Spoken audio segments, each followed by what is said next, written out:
කොළඹ නගරයේ මාර්ග නීති කඩකිරීම හා අපරාධ නිරීක්ෂණයට ස්ථායි කැමරාවලට අමතරව ජංගම කැමරා සහිත වෑන් රථ අද සිට යොදා ගැනේ. ස්ථායි කැමරා නොමැති ස්ථානවල මෙම වෑන් රථවල සිට පරීක්ෂා කිරීම සිදු කරයි.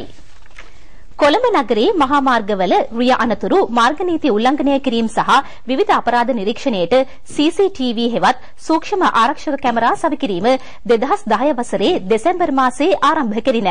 මේ දක්වා නීති කඩ කළ පුද්ගලයන් විශාල පිරිසක් හඳුනා ගැනීමට කැමරා පද්ධතිය ඉවහල් වුණු බව පොලිසිය පවසයි. කොළඹ නගරයේ තෝරාගත් ස්ථාන රැසක කැමරා පද්ධති සවිකරනු ලැබිය. පැය 24 පුරා ලබා ගන්නා දර්ශන පාලක මැදිරියේදී විශ්ලේෂණය කෙරේ. ඒ අනුව පොලිසියට ශනිකව ක්‍රියාත්මක වීමේ හැකියාව ලැබේ. ස්ථායි කැමරා නොමැති තැන් ආවරණය කිරීමට වෑන් රථයක සවිකල කැමරා පද්ධති යොදා ගැනීම ව්‍යාපෘතියේ දෙවැනි අදියරයි. එහි ඉහළ සවිකර ඇති කැමරාවට පුළුල් පරාසයක් නිරීක්ෂණය කළ හැකිය. එම දර්ශන රථය තුල පටිගත කෙරේ. ස්ථායි සූක්ෂම කැමරා මෙන්ම මෙහිදීද දිනය, ස්ථානය, වේලාව, සැකකරුවන් හා සිද්ධිය පැහැදිලි ලෙස සටහන් වේ. GPS තාක්ෂණය අනුව අදාළ සිද්ධිය පටිගත වන ස්ථානය පොලිස් මෙහෙයුම් මැදිරියට නිරීක්ෂණය කළ හැකිය. ඉදිරියේදී තවත් රථ දෙකක් යොදවන බව පොලිසිය පවසයි. උතුරු කළුතර නාගසන්දියේ සිදු වූ රිය අනතුරකින් දෙදෙනෙක් මිය යති. අනතුර ඊයේ රාත්‍රී 9:40ට පමණ සිදු විය. ලොරි රථයක යතුරුපැදියක් ගැටීමෙන් අනතුර සිදු විය. මියගොස් ඇත්තේ යතුරුපැදියේ ගමන්ගත් තරුණයන් දෙදෙනෙකි. අවුරුදු 26 සහ 29 වයස්වල පසුවන ඔවුහු වස්කඩුව හා උතුරු කළුතර පදිංචිකරුවෝ වෙති. සිද්ධිය සම්බන්ධයෙන් උතුරු කළුතර පොලිසිය පරීක්ෂණ පවත්වයි. මාතලේ අල්වත්ත ජනපදයේ පුද්ගලයෙක් අකුණු සැරවැදී මියයි. ඊයේ දහවල් ඔහු මේ අනතුරට මුහුණ පෑවේය. සිද්ධියෙන් මියගොස් ඇත්තේ අල්වත්ත ජනපදයේ පදිංචි අරුණාචලම් පිල්ලේ නැමැති 65 හැවිරිදි සිව්දරු පියකි. කඳු මුදුනක පූජාවක් පවත්වමින් සිටියේදී එම ස්ථානයට අකුණු සැර වැදී ඇතැයි අප වාර්තාකරු පවසයි.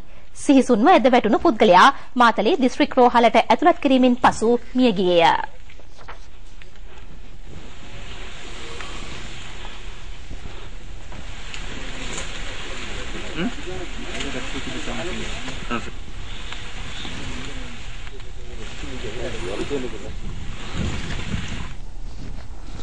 පොළොන්නරුවේ ගොවීහු මහකන්නයේ වීවගාවෙන් වාර්තාගත අස්වැන්නක් නෙලා ගනිති.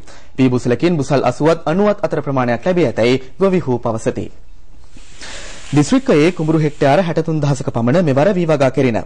මෙට්‍රික් ටොන් 324450ක වී අස්වනු ප්‍රමාණයක් ඉන් අපේක්ෂා කෙරේ. රජයේ පොහොර සහනාධාරය සහ සෙසු පහසුකම් නිසා ගොවිතැනින් ඉවත්ව සිටි ගොවීහුද මෙවර වීවගා කළහ. මහකන්නයේ වී මිලදී ගැනීම තවදුරටත් සිදු කරන බව රජය පවසයි.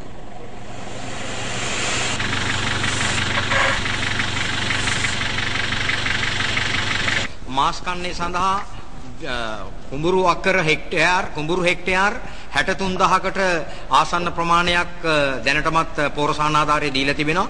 ඒ අනුව 5.5ක හෙක්ටයාර් එකකින් මෙට්‍රික් ටොන් 5.5ක අස්වැන්නක් අපි බලාපොරොත්තු වෙනවා. ඊටාම ඉහළ අස්වැන්නක් බලාපොරොත්තු වෙනවා. එතකොට පැමිණියේ අපේක්ෂිත අස්වැන්න වී මෙට්‍රික් ටොන් 246000කට ප්‍රමාණයක් වේයයි බලාපොරොත්තු වෙනවා. ඒ 50ක් පෞද්ගලික අංශයත් 30ක් වීයලියු මණ්ඩලයක් මිලදී ගැනීමේ කියන විශ්වාසය මත අපිත් වී මෙට්‍රික් ටොන් 86000ක පමණ ඉලක්කයක් සහිතව මිලදී ගැනීම සඳහා මූලික කටයුතු කරමින් යනවා. මඩකලපුව දිස්ත්‍රික්කයේ නැවත පදිංචි කරන ප්‍රදේශවල රටකජු වගාවෙන් ඉහළ අස්වැන්නක් ලැබේ.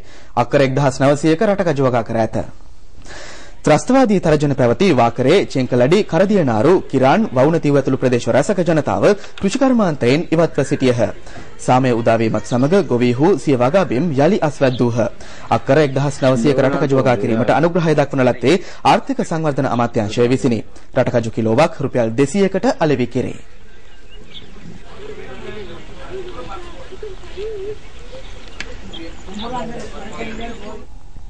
ශ්‍රී ලංකා බාලදක්ෂිකා සංගමයට වසර 95ක් සපිරේ.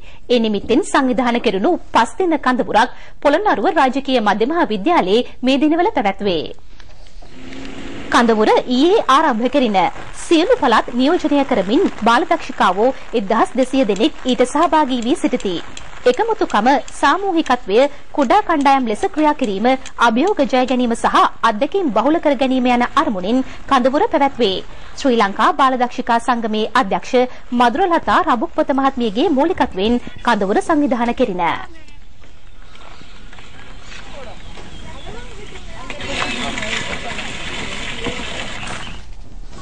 විදෙස් පුවත්